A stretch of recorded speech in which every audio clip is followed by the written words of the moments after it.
نو مثال به درته وایم طالبانو د هرات والي شیخ الاسلام جار دی یو کتاب جوړ کړی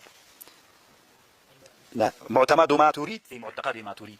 این کتاب کې یو مسله د علماو منځ کې مشهوره ده، وایي چا چې ګیره وخوري هلکه نه عینه کې وکتل یا کافر کېږي. دا خوندان ډېر دا وایي، دا د په دې کتاب کې ذکر کړی. طالبان یو علمي اجتهاد یې ورته کړی. طالبانو زه هم تاسو طالبان معلومات کېږي که نه چې الحمدلله علمي میدان کې یو څه لامبوز هم وهم، خو طالبانو قسم په الله چې کوم علمي استدلال یې کړی بلکل دا خوندوره خبر ده، هغه دا خوندان خبر ده. کافر کېږي نه طالبان، دا صحیح خبر نه ده. تاسو چې هلته وګورئ دا مسله تاسو ته معلومات کېږي څومره خوند یې وکړي.